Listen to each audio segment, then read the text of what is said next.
S'il y a bien un décor qui nous fait rêver en pâtisserie, c'est le glaçage miroir. Il y a 2-3 astuces à connaître et je vous propose de vous les livrer.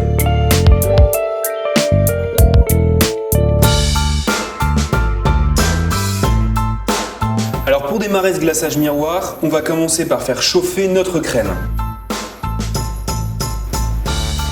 Dès que la crème est chaude, on la met de côté et ensuite on va lancer notre sirop au sucre. Voilà. Donc là on a notre sucre qui est en train de fondre et dès qu'on va voir notre sirop qui va commencer à bouillir avec des grosses bulles, on rajoute notre crème chaude sur notre sirop. On en profite pour mélanger et puis on ajoute notre masse gélatine qui va fondre avec la chaleur du sirop. Et ensuite je vais introduire mes 2 chocolats.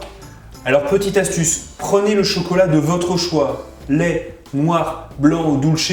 La seule chose qui compte c'est que vous gardiez cette quantité de chocolat. Et si vous voulez colorer votre gâteau, prenez du chocolat blanc car il colorera plus facilement. On récupère la casserole et on va venir verser notre mélange dans un récipient haut, ce qui va nous permettre d'utiliser notre mixeur plongeant pour homogénéiser notre glaçage.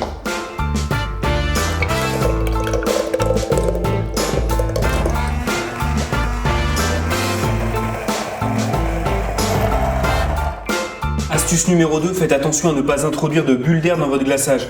Forcément, en le mixant, vous en avez un peu introduit.